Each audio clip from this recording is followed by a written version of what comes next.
Hey friend, how you doing? Wow, you look fantastic in that shirt and or hoodie that you're wearing. Nice, I think it really brings out the color in your eyes. Guess what? I don't know if you heard this, but John Cena has gone heel. Gasp, look back and forth. Huh? What? Today we've got a video that is the victims of John Cena. Now, if you've been around YouTube at all, you know these the victims of videos are kind of popping, and I gotta swoop in and steal. I gotta steal some of this coverage. So today we're reacting to this video. If you guys would like to see the content without me reacting all over it and support the original creator, click the top link in the description. Don't be a weenie, do it. If you want to react to content with me and the flock over on Twitch, yes, my beautiful crows, come to Twitch, use the link in the bottom of the description. Don't be weird. Go ahead. Don't be weird. Go ahead. Young ones, get out of here. I don't react to content for little ones. You want to know why? I use very powerful and strong language that might get you in trouble. And just to make sure that you're not watched, I'm gonna randomly curse at the top of my lungs every 3 minutes while this video is playing. I'm getting you the fuck out of here. That's the first one. Without further ado, let's get right into the video. Come on, let's do it. I mean, John Cena cares about John Cena, right? And people, I swear to God, I swear to because of John Cena, his career is over in the WWE for no reason outside of because of John and his personal issues. Yep. Unbelievable. Against a couple of them, and John wanted to do things a certain way, and we told him you're wrong. Remember that? And he did it anyways, and it This is so sucked. dramatic. Let's take a real deep look at who you really are. You've been a disappointment since they brought you to the Hashtag dance. Bray Wyatt was right. You're a slut for opportunity. You're blowing every chance. But you actually believe that I'm a shark, that I hold everybody down, that I swim to the top and keep them underwater at any and all costs. You're a bully. You're a horrible person. You take the weaknesses of others and you turn them into jokes. You Yelps intro. would do anything for fame, John. If you think of the course of human life, no one is perfect, right? And it's very tough each day to wake up and live a good life. It's tough to be mistake-free. So that's like human trajectory. We all go through patches where we make decisions against our value system. We all turn heel at one point. His time is not now, it's every time. Shit. John Cena is the biggest commercial phenomenon ever produced by WWE. Hulk Hogan was the protagonist at a time when pro wrestling was much less profitable than it is today. The Rock is certainly a bigger star, but much of his success comes from Hollywood. So when it comes to fame and commercial success inside the WWE rings, John Cena is the man. 7 of the 10 best-selling pay-per-views in the history of the organization had him as the protagonist. He is the biggest seller of shirts and toys. Like I said, the man. It's the franchise, boy, I'm shining now. But the truth is that for every success story, 1,000 others will have to fail. And John Cena didn't reach this level of success without having to bury some other talents and be a terrible person to some people in his personal circle. So, in today's video, we're gonna bring you John flashing Cena's lights are victims fucking me right now. inside and outside the ring. But first, I would humbly like to ask you to subscribe to the channel, give it a thumbs up, and click the bell. Now, You heard what he just said. You better go to that top link in the description, click on that fucking channel, and fucking subscribe. Do you see all these edits they're doing? Go ahead, get over there, little ones. I'm on your ass, I'm telling you. When I see 7 minutes on my time, I'm cursing again, top of my lungs. on to the content. Let's start our video with one of the most popular backstage stories in WWE. There are so many theories about what happened between the two, ranging from John Cena trying to elevate Riley's career and him snubbing Cena's good deeds, to Cena being a variation of P. Diddy. And well, you know. That? Oh no. But let's get to the facts. After 3 years in no, FCW, not the baby Alex one. Riley got the chance of a lifetime in Nitty, how are 2010 when he became The Miz's sidekick and played a crucial role in his rivalry with John Cena, putting his face in prominent moments like the main event of WrestleMania 27 and Over the Limit in 2012. Alex had it all. He was charismatic, had solid in-ring skills, and was handsome as a motherfucker. But his career definitely didn't work out, and all the evidence points to Big Match John being to blame. But what exactly happened? And that's the most complex part of the story. Everyone who has ever spoken about it has always chosen to be extremely evasive, certainly for fear of saying too much. There's a lot of stories that went around that Cena politically cut the legs out of Alex Riley. Any insight to that at all? Or? Alex Riley would think that. And you know, it's every man for himself. It's an unspoken understanding. Michael, but to sabotage someone's career, that's a different thing. I don't know if he did that. What was the beef between the two? I've heard a lot of different stories. I've heard weird stories and I've heard other stories. I don't know. I think there was times where I guess Cena wanted Riley to embrace the locker room mentality and come have some drinks and you know, if you don't want to, it's not that you're disrespecting the locker room, the way the system's in place, because there is a hierarchy, there is, you know, seniority, and you have to pay your dues. And I don't know what happened. And if this response from Santino, speaking as if he had a gun to his head, wasn't enough to convince you that there was something dark behind his dismissal, see how disconcerted Alex gets every time he has to talk about the subject. The rumors were out there for a long time, and then Ryback addressed this, that John Cena had some sort of effect on your career. What exactly happened there? Yeah, so it's hard to, you know, it's hard to really put a label on it, and I don't, you know, did he have? Like, it's always really off-putting to me when someone has to, like, skirt around an answer, because, like, you know there's something there. You know there's some depth there. Like, there's something that you're not telling us. And I didn't pause the video at this really awkward time to tell the little ones to get the fuck out of here. I didn't do that. I didn't. I swear I really had some thoughts about what was going on screen. Get the fuck out of here, little ones. I still see you. I promise I'll eat your fucking soul. I will eat your fucking soul. You know, some of the things that, you know, I think it came down to really at the end, like two men just not liking each other. And then I'm going to also say that there was a situation where he stood on his belief system of what he believed it took to be a main event wrestler in the WWE, and I stood on mine. And that's as far as I'm going to take it. He's not here to defend himself. I would never do that to another man in that business. I've spoken my piece on Instagram the best I could. But I believe that certain somebody deserves the right to defend himself. And before anything else, I'd just like to make a disclaimer. I look for this post on Riley's Instagram, but look at this mother's feed. 10 photos a day, and all of them come with some kind of cryptic message, not to mention how random they are. To give you an idea, there's even a photo of him praising John Cena's heel turn. So if you think I'm gonna spend hours looking for a post that will most likely be just another cryptic message, you can go suck a dick. But of all the theories we know, I think one of the most appropriate men to speak on the subject is Ryback. Not only because he is close to Riley and also hates Cena, but also because if there is any madness and slander about anything related to WWE, Ryback is exactly the master you should follow.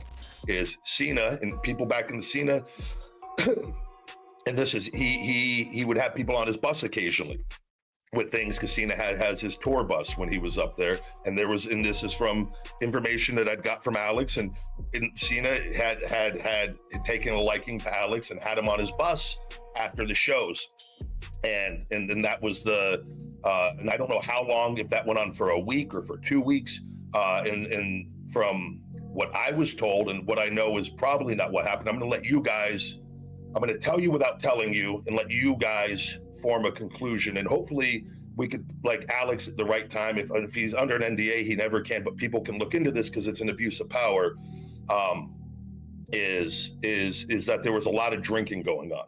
All right. That was what this is, and this was from Alex to me, is that there was a lot of drinking going on with it. And eventually it was Alex didn't want to drink anymore. This is just some of the things.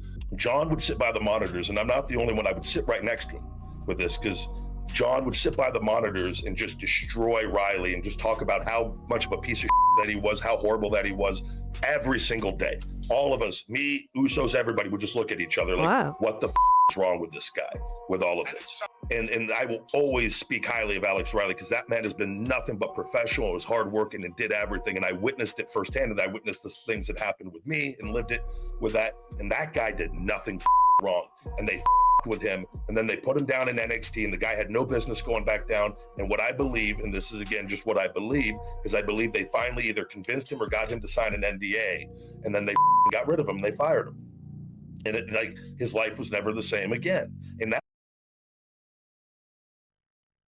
do you guys' knowledge, right, that follow Ryback, or like have followed Ryback previously, is he known for like embellishing or like not being truthful?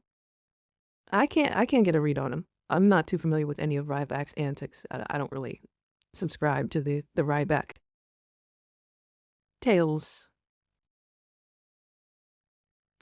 This definitely seems like some surviving John Cena shit being exposed in this video, but he be wilding on socials, he's nuts. So the consensus is like he like yells at the sky, like he's just the crazy dude typer. Like it's an interesting, like, you know, it's an interesting turn of development. Like I know nothing about the situation, so I'm genuinely asking. He's known for having terrible takes, right? But it's like he known for lying though.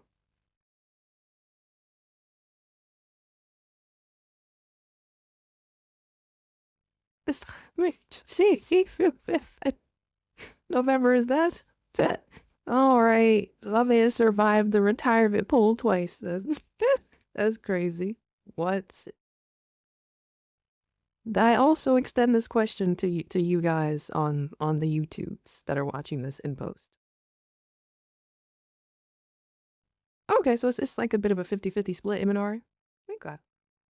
That man did nothing wrong with it, but like, this is the abuse of power from Cena, like, hey, you got to come drink on my bus with that. And the drinking was, I do believe the drinking was going on, but there was more than drinking that either happened or was asked to happen, and Alex declined. And then and if that story comes out, that alone will destroy John, and it will fucking, because people are going to see the real John Cena with it. But that comes, why does John, this is just common sense. Have you seen John? He was on Howard Stern recently.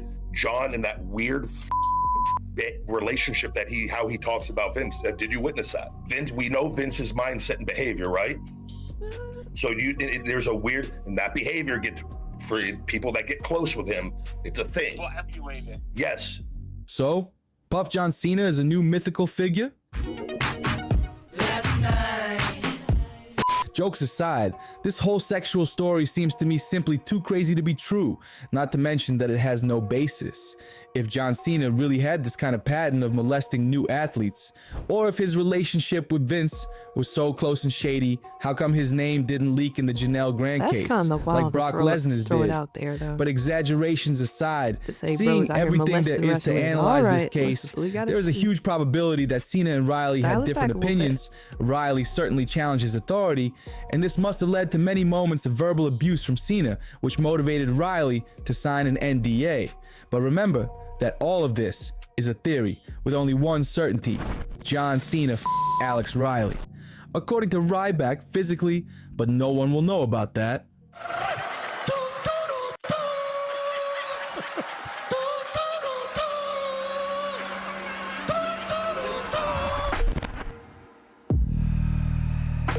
Aaron Stephen Haddad had a brief stint in WWE in 2006 as Idol Stevens, but failed miserably. He, however, kept fighting until 2012, when he returned to the big event as Damien Sandow, a presumptuous intellectual whose goal was to educate the masses by beating up the good guys in the company.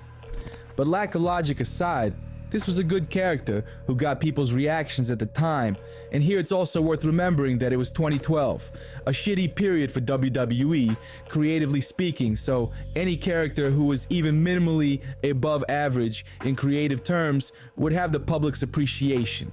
But on the night that John Cena would make Damian his victim, he wasn't even in the ring to defend himself. July 15, 2012, Money in the Bank, when John Cena won the briefcase for the first time, which, up until that point, nothing special, Cena wins, as always.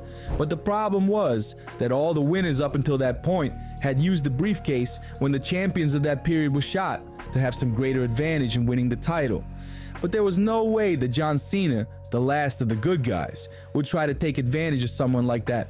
So he announced that he would fight CM Punk on the 1000th edition of Raw, so that both would have a 50% chance of winning. The result was that he got his ass kicked and left a very negative status for the biggest star in the company, that of being the first man to lose a shot at Money in the Bank. Going into the following year, Damien Sandow won the SmackDown briefcase, earning a shot at the World Heavyweight Championship, and guess who the champion was? Exactly, Big Match John. And if you put one and one together, in order to erase the stain of John Cena being the only challenger to lose a title for Money in the Bank, they needed to put another loser in to suffer that defeat at the hands of John Cena. And to make matters worse, this chance came right after he attacked John Cena and left him with one arm completely helpless. That is, John Cena with just one arm. Nah, that is like archaeologist burial. Like, we need to send a whole team to excavate and get bro back out. Come on. One arm, you are in the center of the earth, my man. You have fallen through the crust. Oh my god. Defeated the poor guy. I don't even need to say that he would never fight for a world title again, and his career from that moment on was never the same. On WWE. Crazy how we go from, like, you know, drunken baby oil escapades to, like, getting buried. Like that. It's like eight. What the hell? Tonal whiplash? No, just me? WWE, the dude was all smiles, shaking hands, granting wishes, basically the human embodiment of a golden retriever. But on Total Divas, my guy was running his house like a goddamn supervillain. Let's start with the infamous move-in contract. Oh yeah, because when your girlfriend moves in with you, the first thing any sane person does is hit her with a legally binding 3-page document outlining all the rules of the house like it's a goddamn prison intake form.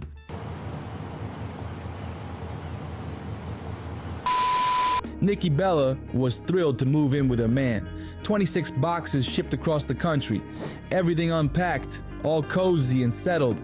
And then Cena, in peak corporate mode, pulls up like testing on Big Brother. And you might be thinking, okay, he's just a little eccentric. Maybe it's not that bad. Nah, it gets worse. Cena's house, colder than a morgue. No decorations, no family pictures, no warmth. But wait, there's more. One night, Nikki, like the good girlfriend she is, decides to cook for him.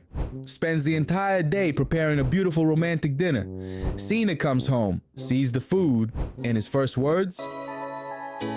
So I take it we're not going out? No. This feels like the other video we watched, like bar for bar, verbatim. What the hell? Bro, what? Your girl just spent hours making a 3-course meal for you, and the first thing out of your mouth is disappointment? Men out here are coming home to microwave McDonald's leftovers, and this dude is acting like he just walked. Alright, I was joking? Literally the same. The same McDonald's leftovers and everything. Alright. We have to do some investigating after this one. I gotta see what's going on here, bar for bar. This, hold on, wait a minute. Cratewraith's about to put the damn detective hat on.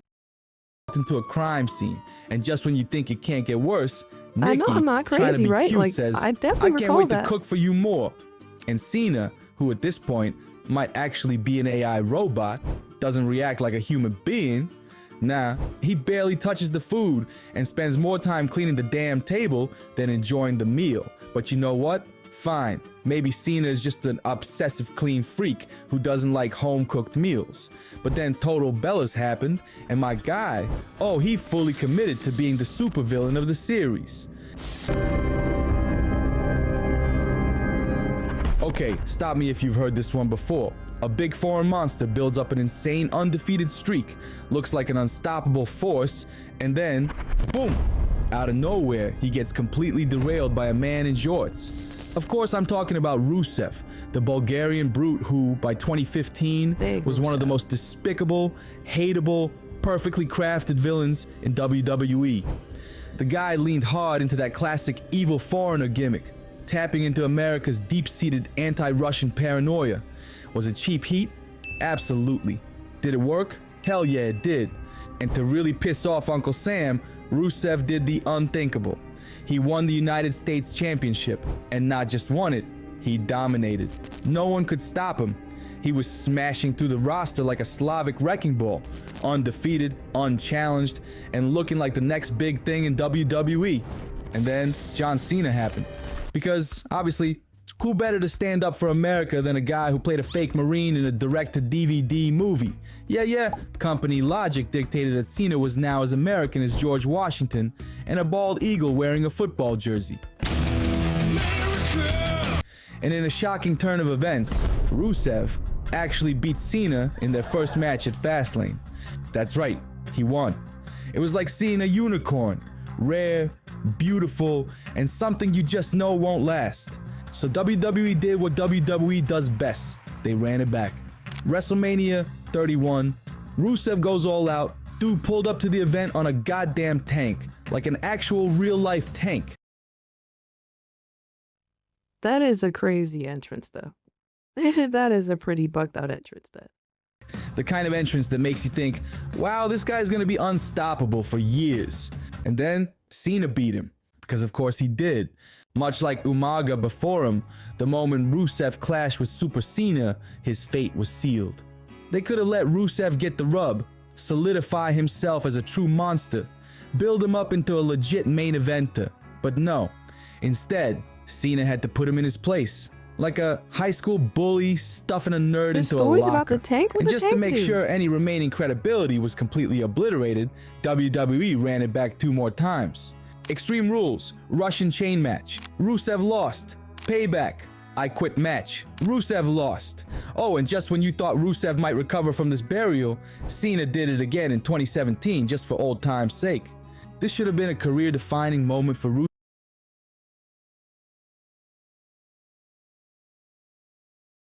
The fuck is going on with the referee's face? I definitely saw that. He was like, goddamn. Bo.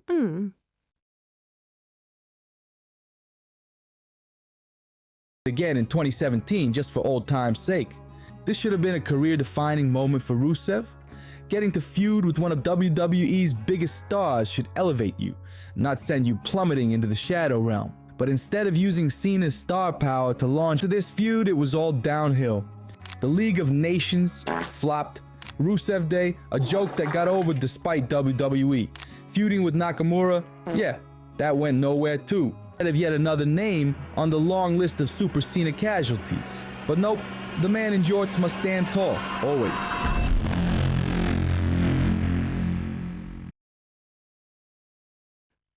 The Nexus one is crazy. The Nexus one is definitely dingling behavior. I don't know how you fucking smoke that many people at once. That was insane. The Nexus. Ah yes, the Nexus. A group of 8 rookies hell-bent on taking over WWE, making a statement and carving their names into history.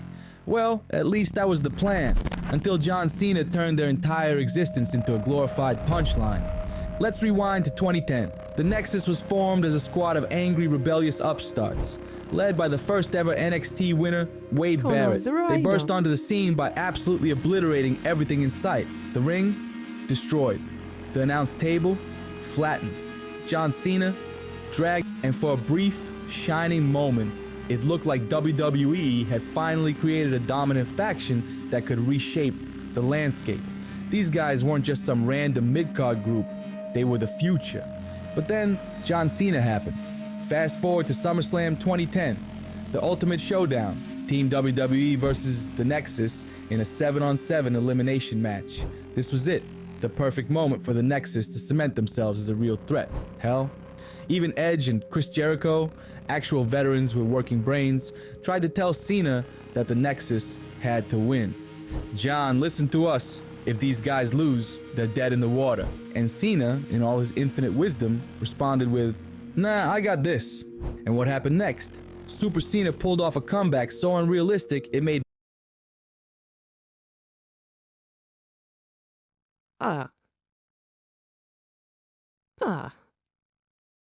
that hit my ear kind of wrong. The way he read that line, that hit my ear kind of wrong. Did that sound weird to you guys too? Nah, I got this. Did that sound weird to you guys? this. And what happened next? Super Cena pulled off a comeback so unrealistic it made Marvel movies look subtle. After getting DDT'd on the concrete, a move that should have put him in a coma, Cena magically regained consciousness, eliminated Justin Gabriel like he was a jobber on Main Event, and then humiliated Wade Barrett to win the match. That's right, 7 guys buried in one night. And just to be extra petty, the burial didn't stop there. No, Cena made sure to stomp on the grave a few more times for good measure. Barrett got humiliated in a chairs match at TLC, where Cena literally buried him under a mountain of steel chairs. The Nexus turned into a joke. Within months, they were nothing more than a group of punching bags. Their revenge plan.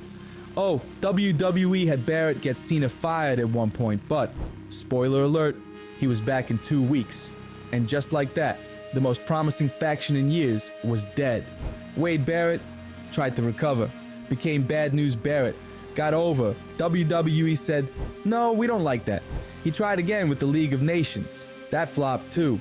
Eventually, after years of injuries and nonsense booking, he walked out in 2016. The rest of Nexus, forgotten. Lost in the void, faded into obscurity like some kind of tragic wrestling ghost story.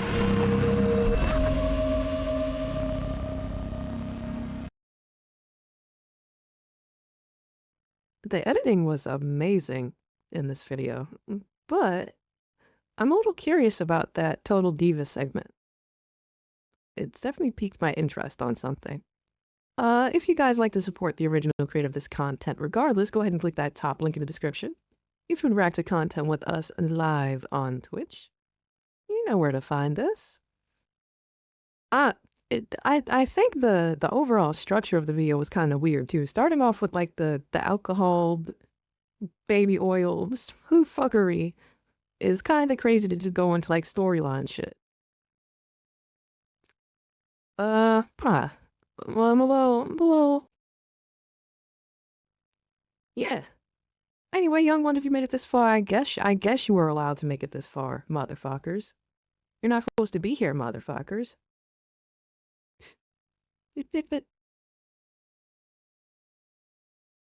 Anywho, I'll see you in the next video if we both make it there. It'd be awkward if only one of us made it there. And if I don't make it there, what the fuck is going on? Who's uploading on my channel? Right? Weird.